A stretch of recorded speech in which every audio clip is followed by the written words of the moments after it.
ये साल 2024 चुनावी साल होने वाला है। चारों तरफ चुनाव का मौसम बना हुआ है। लोकसभा चुनाव जो है इस साल में, आप भी जानते हैं कि कुछ स्टेट में अभी तक वोटिंग हो चुकी है, कंप्लीट हो चुकी है।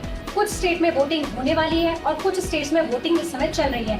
लेकिन इसी वोटिंग के मौसम के दौरान आपने कई बार ये वर्ड सुना होगा, वीवीपीएटी।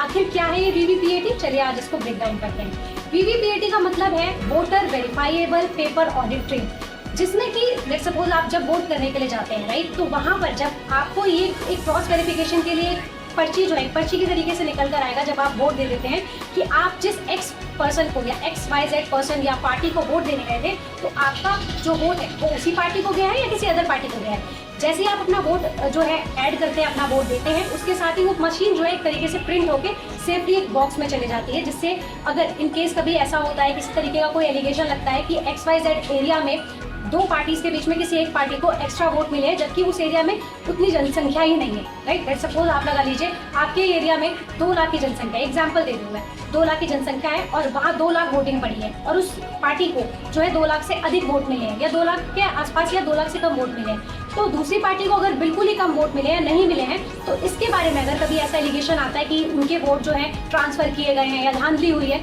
इस तरीके की धांधली को क्लियर करने के लिए वहाँ पे काउंटिंग होती है कि जिसने वोट दिया होगा उन सभी के वोट देने के साथ साथ वो वीवीपीएटी का जो पर्ची है वो साथ में जनरेट हुई होगी। एक तरीके से आप पर्ची उसे समझ लीजिए, वो पर्ची जनरेट हुई होगी, तो जितने वोट उस एक्स पार्टी को मिले होंगे उतनी ही पर्चियां भी जनरेट हुई होंगी। तो इस तरीके की क्लैरिफिकेशन को रखने के लिए वीवीपीएटी की जो मशीन है वो काम करती है। लोकसभा चुनाव से रिलेटेड जितने भी अपडेट्स होंगे वो मैं आपके साथ इस चैनल पर जरूर शेयर करूंगी, और अगर आप और कोई जानकारी लेना चाहते हैं तो मुझे कमेंट करके जरूर बता दीजिए।